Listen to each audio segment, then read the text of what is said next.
Remue ménage. Bienvenue dans votre émission Remue ménage. Nous voilà au jeudi 5 janvier, l'Esprit et la parole. Lisons 2 Timothée 3, les versets 16 et 17. 2 Timothée 3, les versets 16 et 17.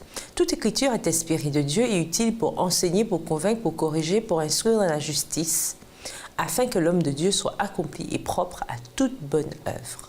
La parole de Dieu est inspirée du Saint-Esprit et communiquée par son intermédiaire.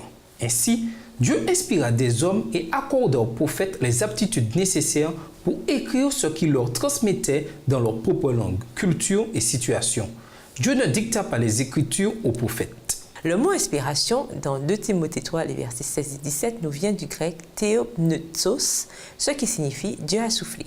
L'inspiration est donc le procédé par lequel Dieu communique sa vérité éternelle.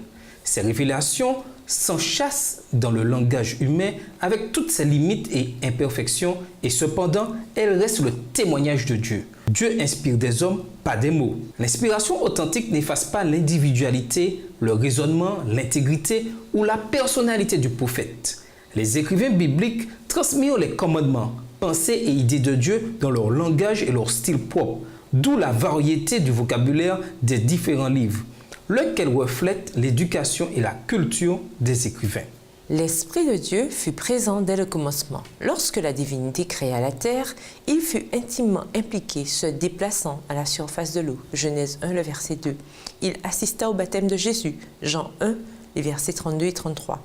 Plus tard, Jésus promit à ses disciples de leur envoyer le Consolateur, le Saint-Esprit. Cette promesse s'accomplit lors de l'effusion du Saint-Esprit à la Pentecôte. Acte 2, les versets 1 à 4. Dieu communique sa volonté par l'intermédiaire du Saint-Esprit. Lorsque Jésus était sur la terre, il lui était impossible de se trouver à plusieurs endroits en même temps. Il choisit de se dépouiller de son omniprésence afin de pouvoir être avec nous de façon individuelle et personnelle.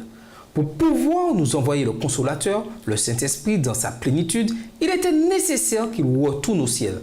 Jean 16, versets 7 à 13. Le Saint-Esprit possède tous les attributs divins. Parmi les termes que les auteurs bibliques utilisent pour se référer aux Écritures, mentionnons les Saintes Écritures, Romains 1, le verset 2, les écrits sacrés, 2 Timothée 3, le verset 15, dans la version Nouvelle Bible Second, et les oracles de Dieu, Romains 3, verset 2, dans la version Semeur, Hébreux 5, le verset 12, dans la version Semeur. Le mot écriture nous vient du terme grec graphe, ce qui signifie écrit. Ainsi, pour une meilleure compréhension de ce mot, nous pourrions dire que ce sont tous les écrits inspirés par Dieu qui sont utiles. Le Nouveau Testament n'existait pas encore du temps de Jésus ou de Paul. Par conséquent, le Saint-Esprit inspira et l'Ancien Testament et le Nouveau Testament. Remue ménage, quelle est la première référence au Saint-Esprit dans les Écritures? Que signifie le mot écriture et de quelle façon s'y référait-on?